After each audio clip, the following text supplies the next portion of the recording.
Good evening, everybody. Welcome to Story Hour. I'm your host, Daniel Marcus. My esteemed co-host and partner in narrative crime is Laura Blackwell.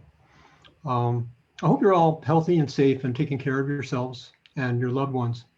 I started Story Hour back in the grip, the early pandemic, really during lockdown, with the intention of just really a few writer friends sharing our writing with each other and building some community in a very difficult time.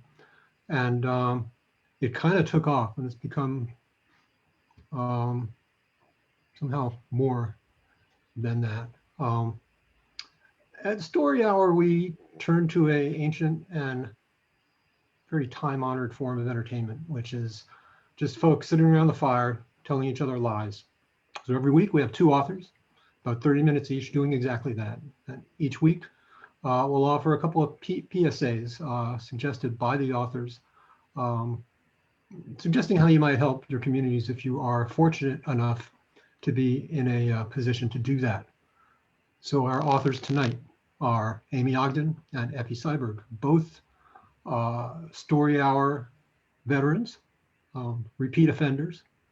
Uh, and I want to welcome both of you back.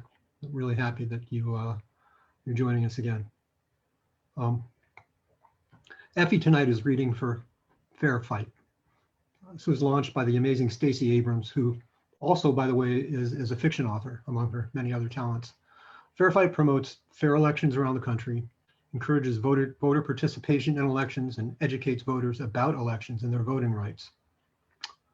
Fairfight.com.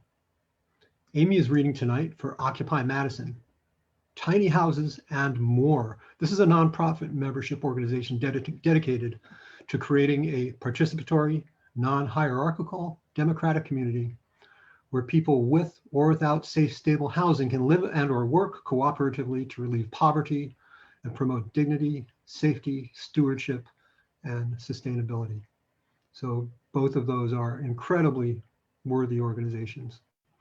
If you can't actually contribute, just check them out and read about them, and share the information with folks if you can do that. It's occupymadisoninc.com. We're going to start tonight with Aimee. Aimee Ogden is a former science teacher and software tester. Now she writes stories about sad astronauts and angry princesses. Her fiction has appeared in venues such as Analog, Fireside, and Beneath Ceaseless Skies.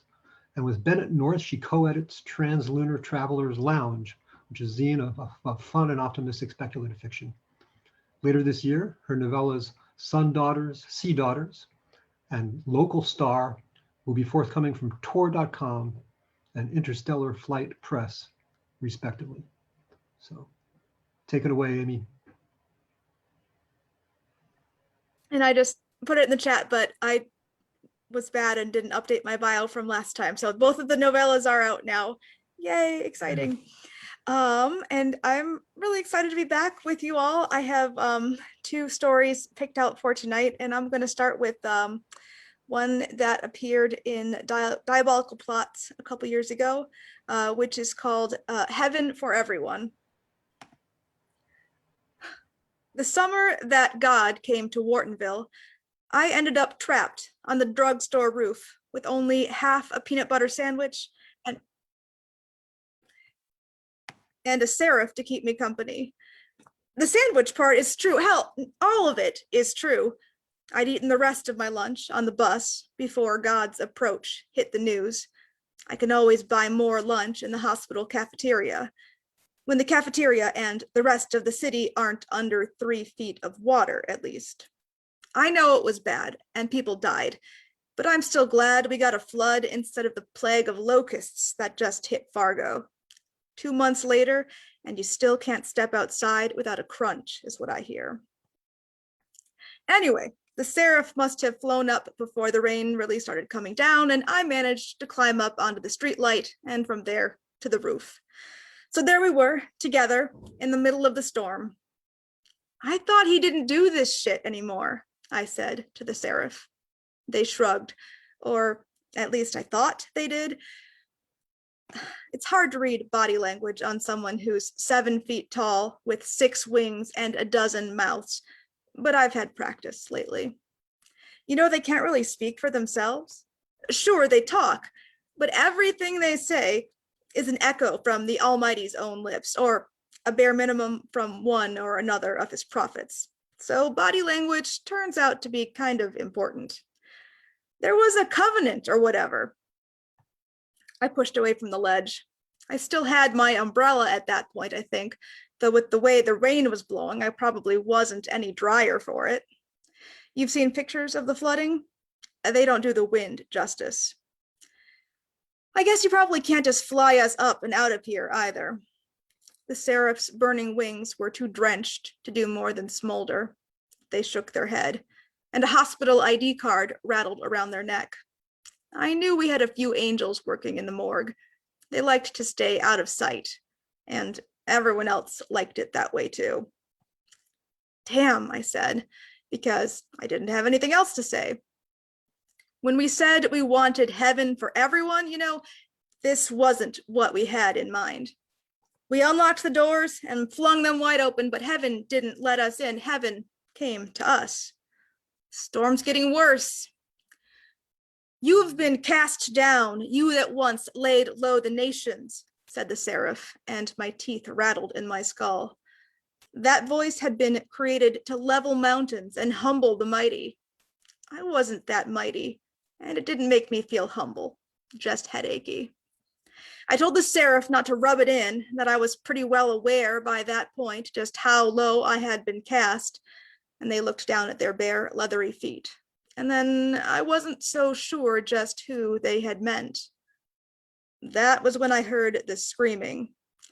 A little break in the wind, maybe. Don't call it the eye of the storm. What was at the center of that squall had a lot more than just one eye, but I'll get to that. Just sit tight.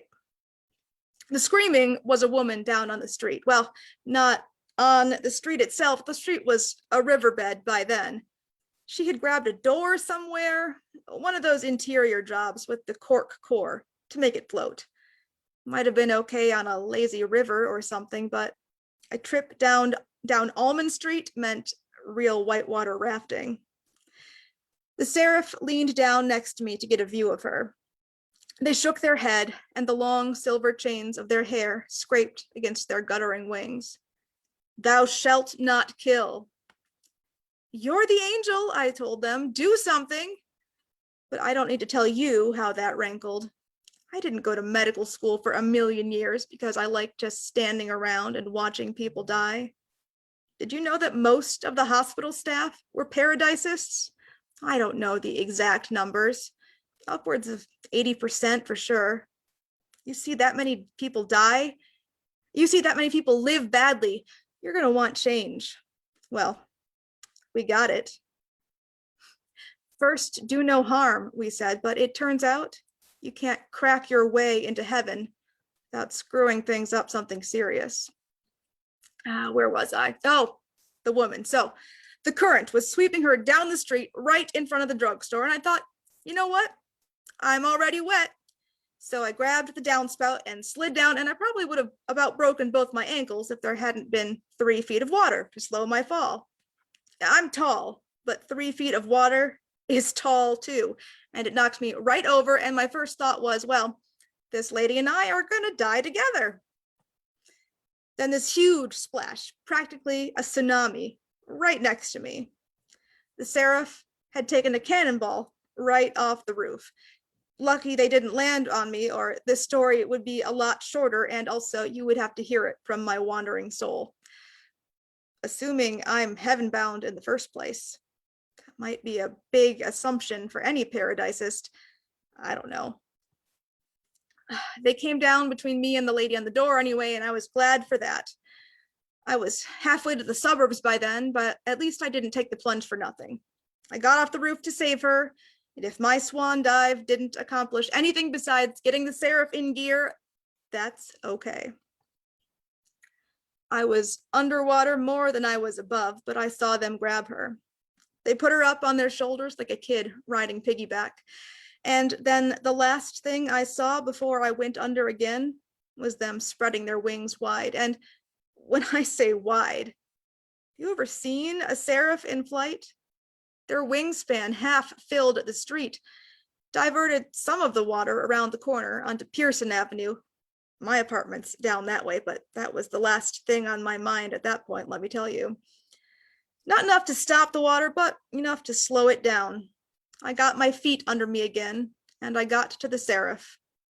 Okay, now what? I asked, because it was still raining too hard for their wings to light up. Not that a takeoff in gale winds probably would have been a great idea.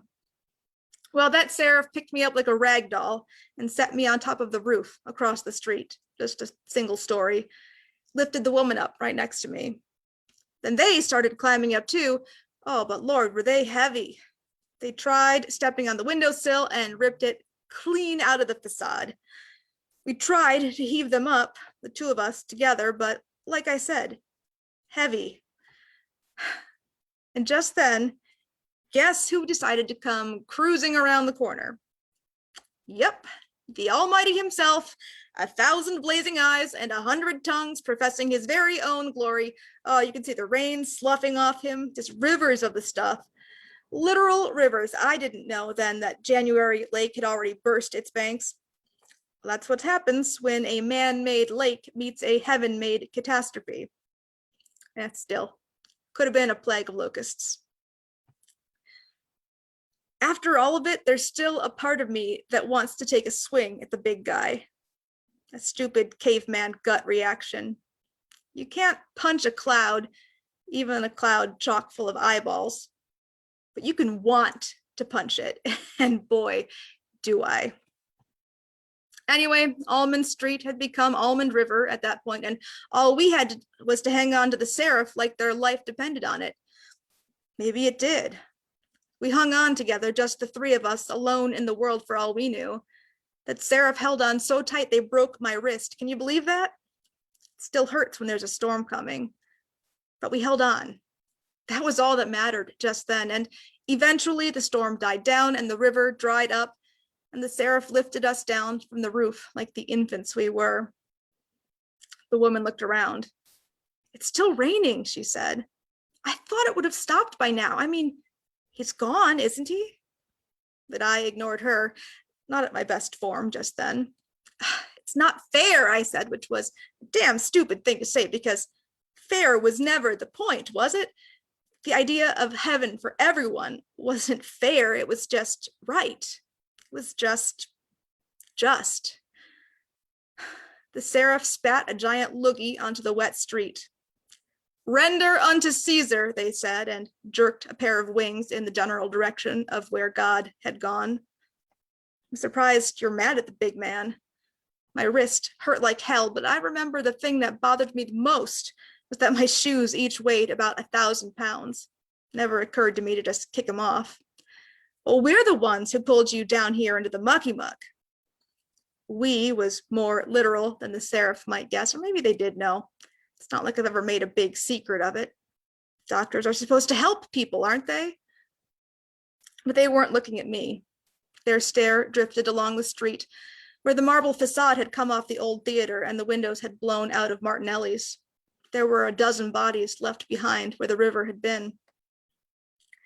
I wondered then what it was like in heaven before we brought the walls down, which way the anger blew when he had promised he wouldn't turn it earthward again. Well, we wanted heaven for everyone. Maybe we just weren't clear enough on the details of what heaven was supposed to look like or who everyone was. The storm had passed, but there was still wreckage to clean up, some of it human.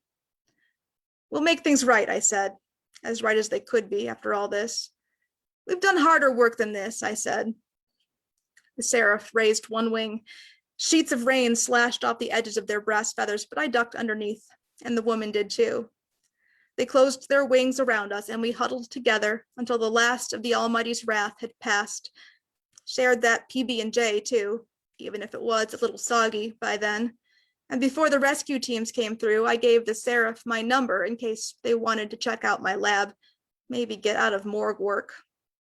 As for the Almighty, I think he headed north out of Whartonville. but I forget if that's the summer he hit Winnipeg or Regina. And that's heaven for everyone. I have one more short piece from the sad last issue of Syntax and Salt, which was a beautiful little magazine that I miss. And I have a short piece, a little flash from them called The Lights That Shine. Just after 11 on a velvet June night, the moon rolls like a pearl dropped from the sky. You and I hurry along Sycamore Street as it kisses down into the dark cornfields, same place it chooses every month. Then we run, giggling. When you grab my hand, my heart skips a double Dutch rhythm. Corn stalks slap at our arms and skirts, but don't slow us down. Like nearly every time before, we are first in line when the crystalline moon gate opens and admits us inside. I have not yet asked you if this will be the last time. A cold wind whistles inside the moon. On the great dome overhead, lights glitter generous and golden. Their warmth never reaches me. You say the temperature doesn't bother you, so I say the same. You've never called me a liar when you squeeze my icy fingers inside your softer, warmer ones. Moonfolk call out to us from stands draped in fern fronds and guarded by sapphire dragons the length of my arm. A dram of tears for a love spell, a silver coin for a hallucination to intoxicate and elucidate. My finger brushes the nickel in my apron pocket. One moon maiden parts the scaled, shifting tentacles of a salon's doorway with her hand, and bids us to come in and have our fortunes read. You pause first. What's your price? But it's me, not you, who the moon maiden smiles at. Her skin glows faintly, an incandescence that fills her from within, as if her bones have been painted with captured starlight. A kiss, she says. Her eyes are silver too, and they shine so differently from your chocolate brown. You laugh and pull me after you. No thanks. You know your future too well for that. I know your future too, and its weight on my shoulders makes me turn and look back at the moon maiden. She watches us go. Her smile is small, but it glows too. We find your favorite place, the food stand where the moon matron pan fries beloved memories so that they can be eaten up all over again, so that they taste all at once sweet, fresh, new, and bitter familiar. Her favorite currencies are picture books and earthly spices. You pass her 2 issues of Journey into Unknown Worlds, while I hand over the McCormick's black pepper I pilfered from my grandmother's kitchen. You cry when the first time you met your Jack disappears behind your lips. They're happy tears. I marvel that they don't freeze when I wipe them away. I don't tell you what it is I'm eating. You never ask. Maybe you already know, but it's better if we could both pretend you don't. When we've had our fill of memories and silver moon sights, we settle beneath an arbor carved from a turtle's mighty shell. You lean your head on my shoulder, and the friendly, yeasty smell of the bakery you live over drifts to me. Let's just stay here, I say, as I always do. And as ever, you laugh. Then you're supposed to say, maybe we should. Instead, you cluck your tongue. Oh, we wouldn't be back for a month. I'd miss my own wedding, and you'd miss it too. I would, I agree. Oh, I would. But then it is late, so late, too late, the weary moon folk shooing us out into cornfields that rustle with blushing dawnlight. Your mother will be waking soon, my grandmother too. We run back up Sycamore so fast my feet bruise on the pavement. At the corner with 10th Street, you break away with a hasty good night. No thank you, your footfalls call to me. No thank you, no thank you. The moon gate has closed by the time I make it back, and I cry my dismay as the moon gives the ground a farewell caress. But the diamond jaws prise themselves open, and the moon maiden, the same one from before, stands just inside. She throws me down a braided rope, whose scales chafe my palms where I catch it.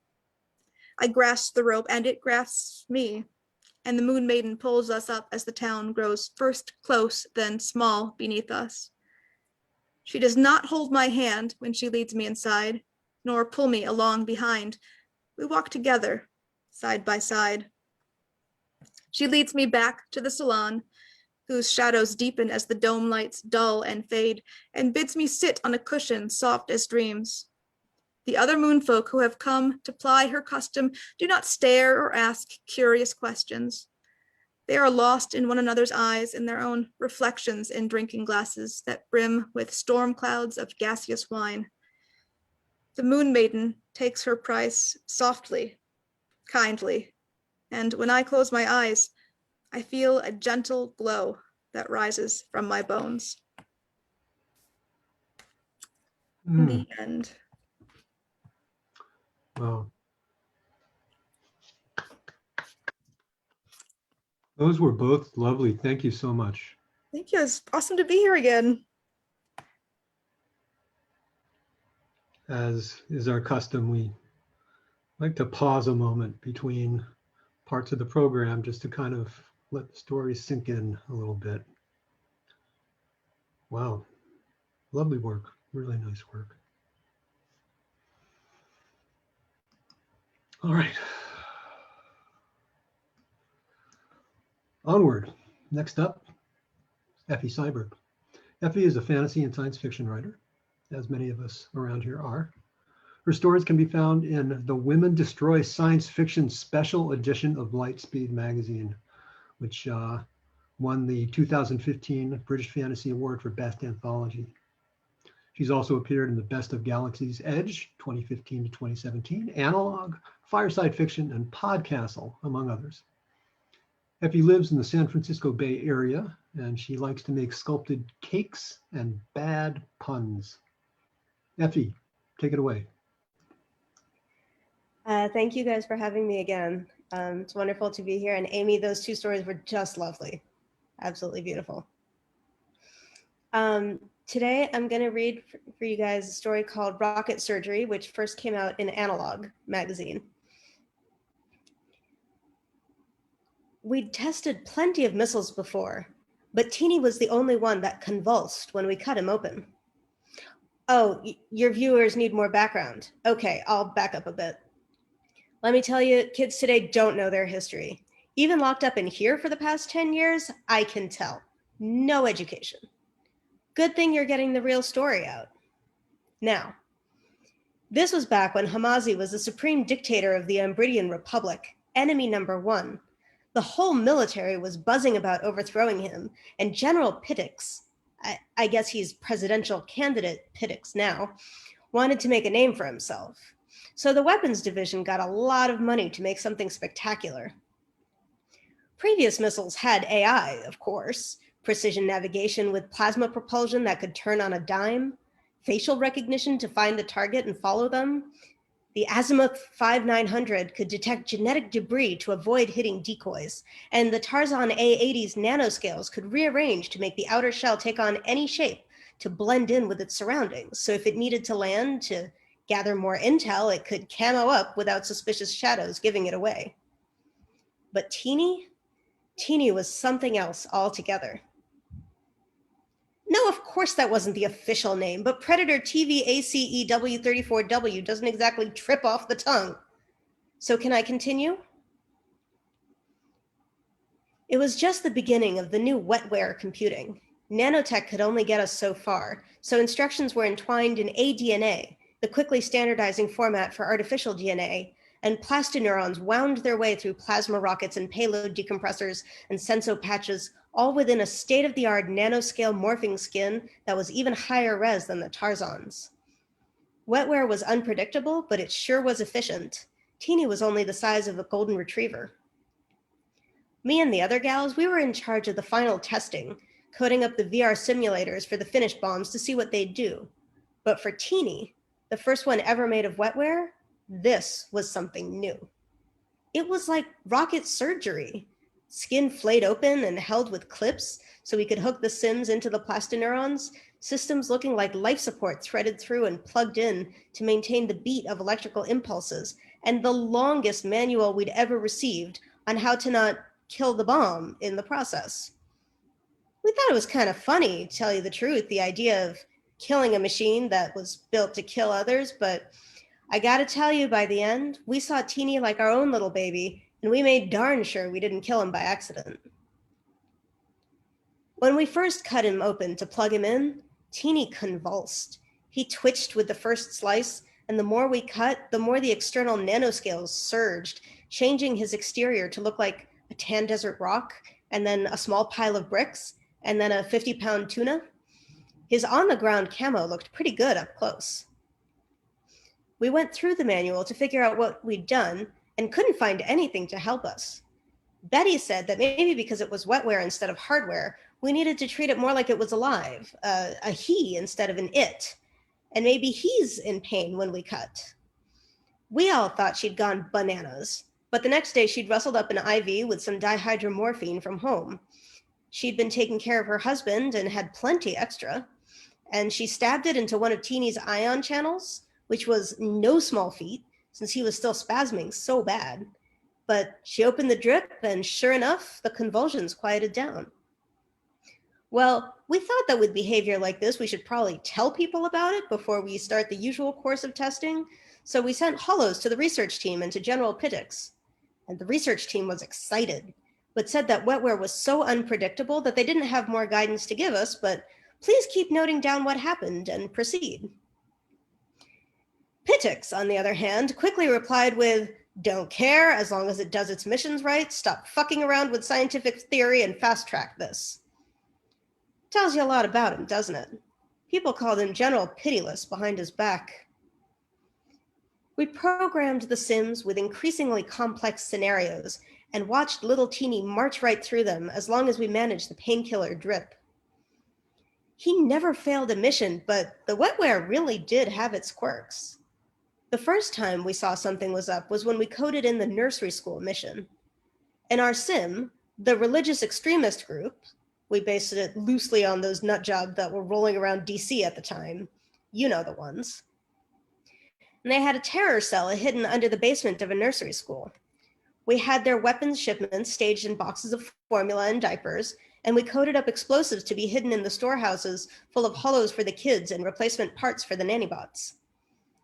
Teeny caught us all by surprise that day. We expected a pretty standard MO. Get in, watch the schedules to find a time when the kids were out and the nutjobs were in, and blammo. We coded it up to make sure that that wouldn't happen for a few days in the sim.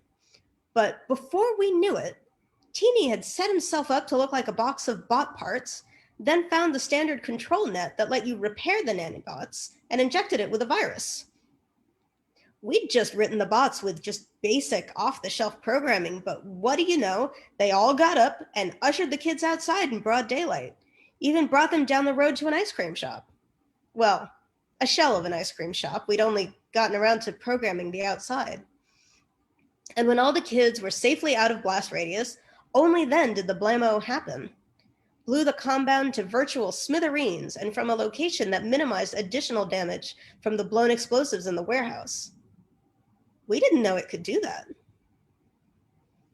Linda was working from home that day with the flu and had patched into the sim from bed.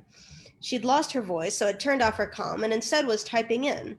And when she typed, "Good job, Teeny," we were even more surprised to see an answer.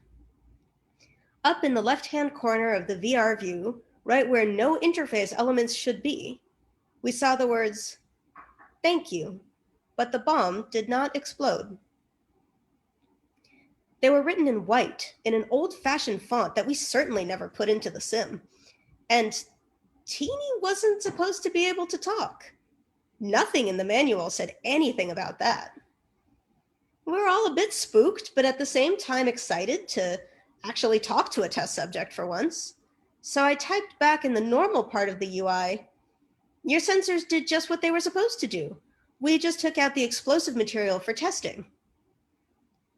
Testing? Yes, this is a simulation to see what you'll do in the real world. The simulation is not real. I see. Did I do good? I wrote, you did so much good. After thinking about it for a moment, I added in some imaginary evils that this nutjob group was planning. Teeny, the real Teeny, not the digital one in the sim, gave a little bzzzt at that. His nanoscales fluttered. Pittix had said to fast track as long as it did its job, but we contacted the research team anyway. Taking initiative to bug the program, talking to us, bzzing, this all seemed like more than just a wetware quirk. But they responded with the same thing. They didn't really know what the wetware could do. The only other wetware bots in circulations were those fake pets for rich people, and those each came with their own unprogrammable personality. And most of the pets were small and cute and devoted, but every so often one would come off the line with a mean glint in its eye and a tendency to bite. They'd checked, and there was no bug in the programming or a flaw in the wetware itself. That was just it. Wetware is unpredictable. Teeny gave that same bzzzt and nanoscale flutter after we complimented his performance in his next mission, taking out a fake dictator we made up, and again after blowing up an enemy sub as it was surfacing to put out its own missile. Neither bzzzt seemed to do any damage, so we eventually figured it was like he was purring with satisfaction at a job well done. If wetware pets can do it, why not a precision-guided missile? Teeny asked, will this do good after each VR mission? He was really growing on us, and we started taking turns writing up what messes he would be preventing. Not just that the death of the dictator was a good thing, but we'd also type in a story about a little girl who would now be able to go to school safely and grow up to be a great doctor and halt a plague in its tracks, or how carefully blowing up a chemical munitions plant, yes, carefully, meant that the tree frogs in the enemy's target bomb zone would get to live on and keep the malaria-bearing mosquitoes in check. He'd make the little buzz sound each time. And the more sims we sent him on, the more questions he started to ask. Will this do good was followed by, what would do more good?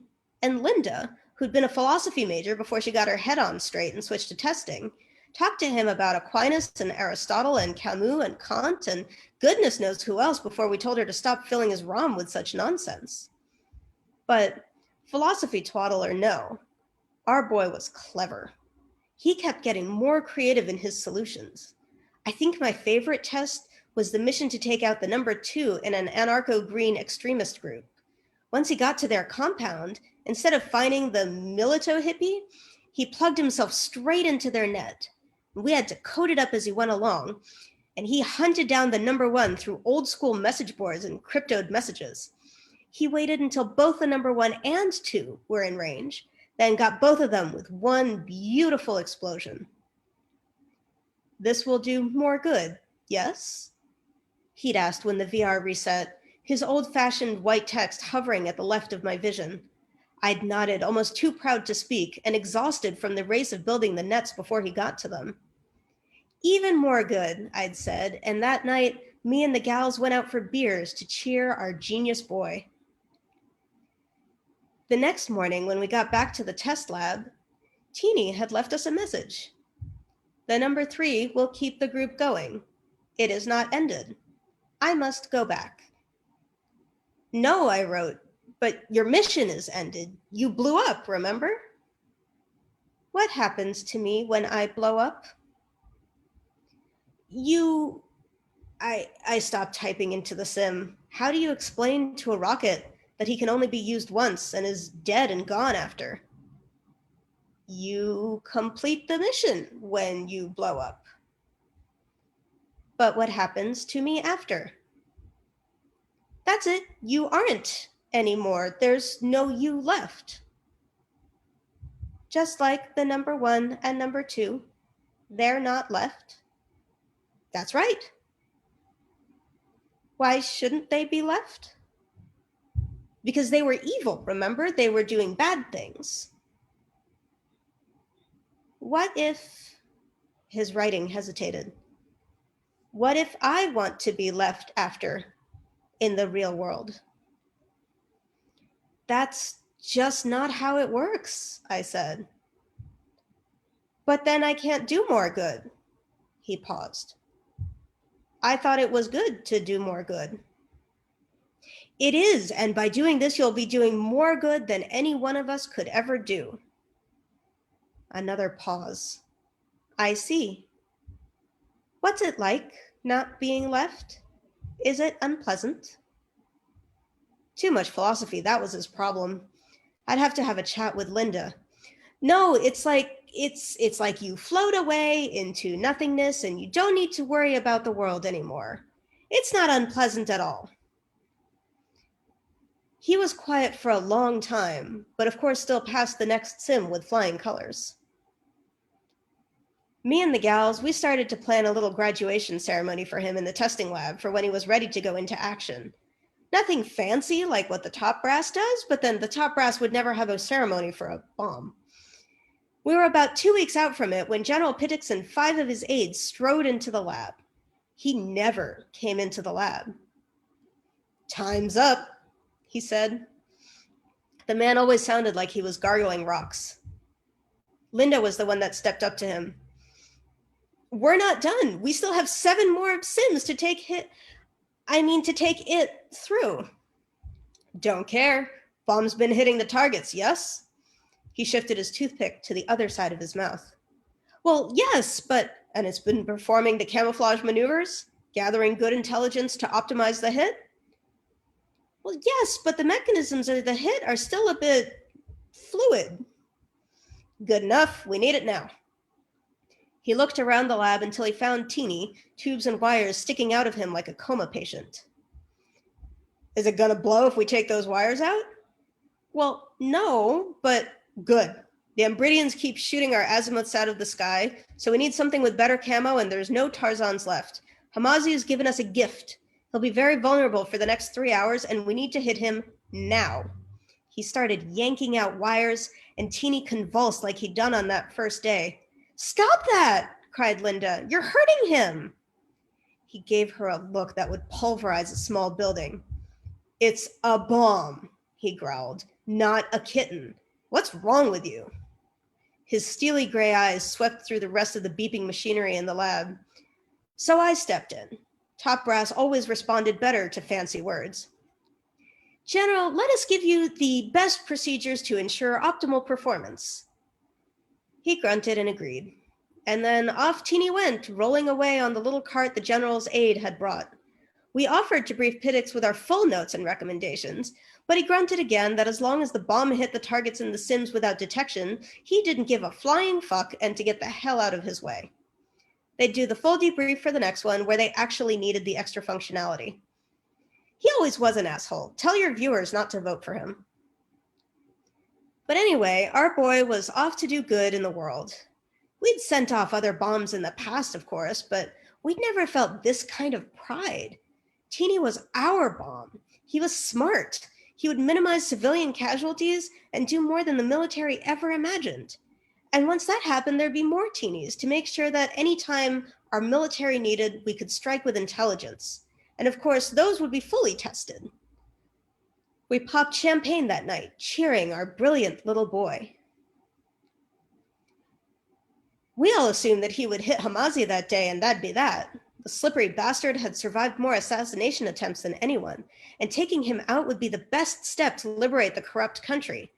It was full of poor saps, starving and downtrodden, and mostly hating the freedoms of right-thinking countries like us. I think we even had the guy to prop up there instead to make sure the new regime would be friendly. But about 2 months later, with Hamazi still alive and kicking, we were in the lab doing a medicine to test out our own systems when a bunch of Pittix men came in and hauled us all off to be court-martialed. I mean, you know what happened next. It's on the public record. You want me to go through it anyway? Fine.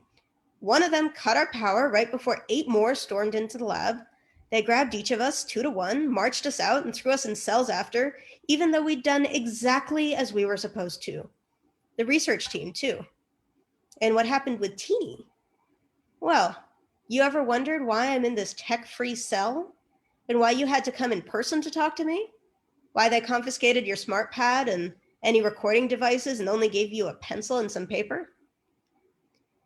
At first, I didn't even know what happened with him. Before they hauled me to this tech-free wing, I saw in the prison hollows that Hamazi went into a retirement home.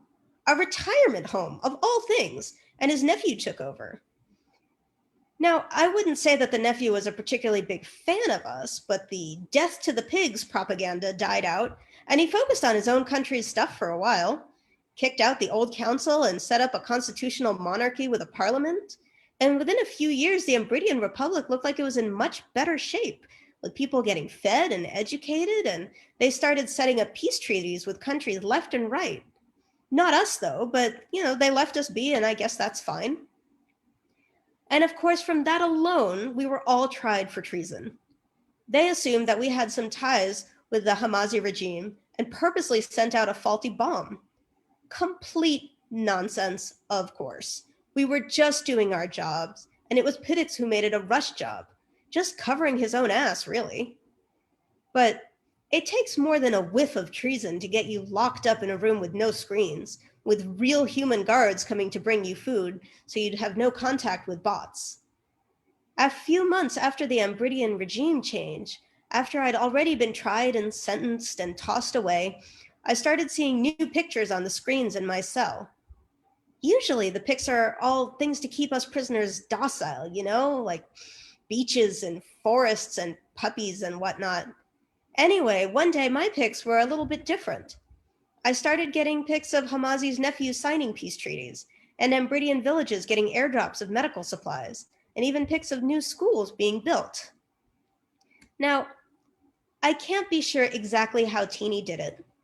It might have been from him hacking into Hamazi's personal net and reprogramming his guard bots to shuffle him away, or giving intel to the nephew's guard bots to help maneuver into power, or draining his bank accounts, or what. But I know it was him who made the change, and that he kept on working at it even after his propulsion system gutted out and he had to rely on his solar cells to keep going. What do you mean, how do I know? Well, let me tell you, it's how they decided I couldn't get any more access to tech. After those Ambridian pics kept coming every day for a few months, I got a little message. It was in the corner of the interface, right where no text should be. And in a white, old-fashioned font, all it said was, "Did I do good?"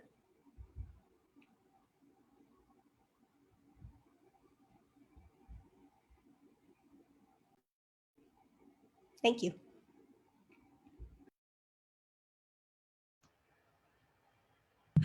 That was lovely. Thank you.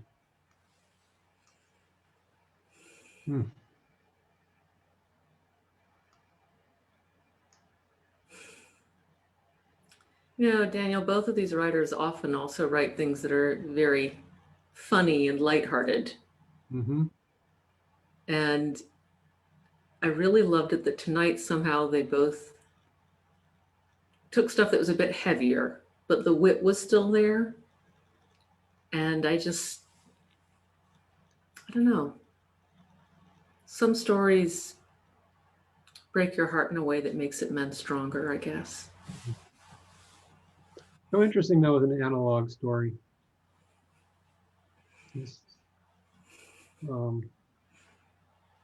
Not to generalize, but writers of a certain ilk don't often